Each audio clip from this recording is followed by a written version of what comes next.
Hello everyone, welcome to the financial information channel. In this video I'm going to give you the review on what happened between June 5th to June 9th. In addition, I'm going to give you the preview of the earnings that are going to happen between June 12th to June 16th. So let's start with the video.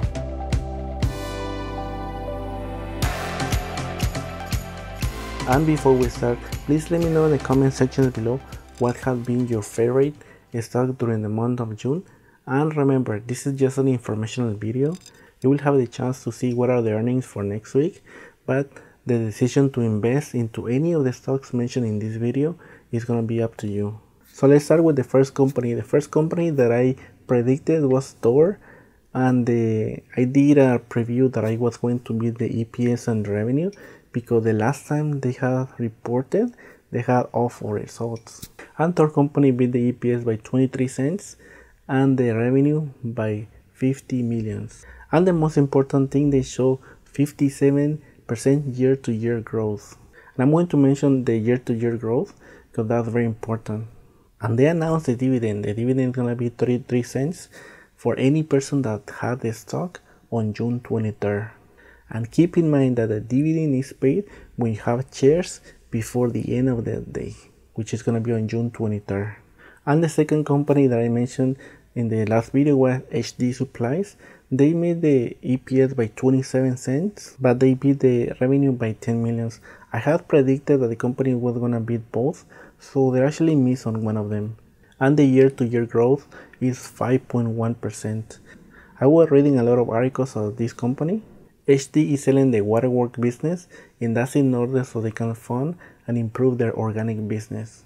And they already had a weak guidance for the next quarter, so I expect this company to be trading at a lower price. Based on my investment style, I will stay away from this company, at least for now. Anytime that you have weak guidance and that you sell any part of your business, that's kind of bad news in my opinion.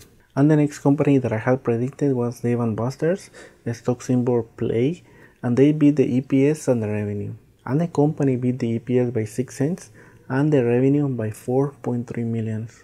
It is a 16.1% year-to-year growth, and that is very impressive.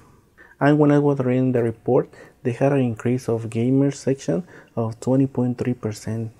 And this is a good news because this company, how it does most of their margins and high profits is in the gaming part. When you go to Dave & Buster's, the food is actually a good quality food, so I don't think they're getting a high margins on that part. But they're getting a lot of margins when you go and play one of those machines. Because how the games work in that place is that some games are really expensive depending on the quality of the game. But most of the time what kills these types of companies is their high operating cost. However, during this quarter, they increased the operating cost to 21%. It's 21.1% I believe, from 19.5%. And that is actually a really good number. Now this company has a right future, but keep in mind when the oil prices are down and the economy is decent, that's when most people have money to spend. And the next company that I had predicted was Brown-Forman, and they missed both on the EPS and revenue. And they made the EPS by 3 cents and the revenue by 44.4 millions I believe. But the most important part is, and the year-to-year growth is minus 4.8%. And nowadays there's a lot of competition during the liquor section, and that is what driving this business down. And I guess that was the reason why there was a report last week that Constellation Brands was going to acquire them. And like I said before, I'm investing in Constellation Brands, so I saw the news and Constellation Brands drop a percentage. I'm waiting to see what's going to happen when they report in about 2 weeks I believe. And the next stock is gonna be JM Smucker, and they went up in EPS I believe by 8 cents, and they beat the revenue by 10 millions. But I think the year-to-year growth was minus 1.7%. And this company I'm still undecided because there's a lot of competition on that specific market. And the next company is Vail Resorts. They made the EPS by 43 cents and the revenue by 6.93 millions. But the year-to-year growth is 22.7%. That is actually an amazing number. And I was reading their numbers and the company has been up quite a bit. And the next company was Verifone Systems. They were in line with the EPS, and that means that they match what the Wall Street analysts had predicted, and they beat the revenue by 1.36 millions. That is a good number, but I think they are negative in the year-to-year growth. I'm gonna put on the screen exactly the numbers. I think they were negative by 11%. Frankly, I think this company is a little bit in trouble. There's a lot of competition in that industry, and I don't know how they're gonna survive. But maybe I'm wrong. Maybe they're actually doing great, but there's a lot of competition when you take into account PayPal, Apple Pay, and similar services. And the first company is Dominion Diamond Corporation, and they actually, what they do is kind of like a commodity stock. They do a lot of jewelry, and this company is the fifth world largest producers of rough diamonds. So I predict this company to have a positive EPS and revenue. And the next company is H&R Block. Now this company is gonna probably report bad EPS and bad revenue.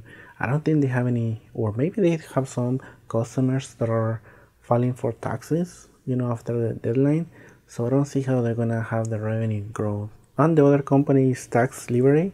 They are in the same situation that H&R Block. They're gonna report bad negative and bad EPS. And the company is down, I believe, almost 6%. So I think they're gonna go down even more. And even though the price is low for this company, I wouldn't invest in any tax companies. And the reason is most people are filing their taxes online. So that's what drives a lot of these companies, to have the revenue growth.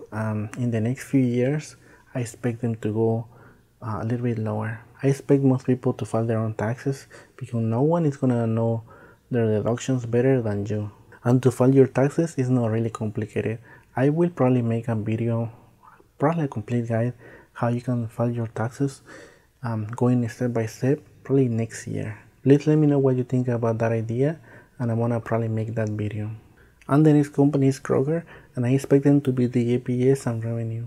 And this is a retailer store, and when I saw the report in Costco having an excellent earning report, I think this company is gonna do well in EPS and revenue. Now I'm going to talk more about Kroger because most intelligent investors know that the best time to find a company is in the middle of a disaster. And I think the company has declined around 30%, and that might present an opportunity for you to invest into the company, but the margins on this company is really bad. And I was reading a report that they had 115 billions, I believe, in the last 10 years, but their margins were barely 2 billions. That was only 1.7%. That's really bad, in my opinion. And the main thing they need to take care is the margins. Now, look at Ulta, for example. The margins of that company are huge compared to Kroger. And Kroger's fundamentals are not very good. I was reading the company financials, and they have a lot of debt. And when you have a lot of debt, it's gonna limit a lot of the options that you have for that specific company. So I wouldn't invest into this company, even though the company share price is a little bit low compared to Walmart, Costco, or even Amazon. The value at that moment for this company is not there, at least not for me. But keep in mind, everyone has different investing or trading styles. For me, the value is not there. And these are the only 4 companies that I found compelling. Maybe put in the comment sections if you think that there's another company that I forgot to put in this video, and let me know what you think about that company. That would be nice. And remember, a lot of companies reported earnings in May, so that's the reason why there's not a lot of companies that are gonna be reporting this week, next week, or the following week. And the funny thing is that I'm watching my phone at this moment. There's a lot of notifications that are going on at the moment. That a lot of the big name stocks are dropping a huge amount. I'm going to make a video tomorrow because I'm gonna post what can you do when a big name company tends to sell off. In the meantime, this is everything for the video. There's not gonna be a lot of companies reporting earnings next week, and those 4 are the only ones that I chose. Please make sure that you subscribe to the Financial Information channel, and please leave a like if you like this video, and let me know what you think about the companies mentioned in this video. And I'm going to thank you once again for watching the video. Please take care and have an excellent day.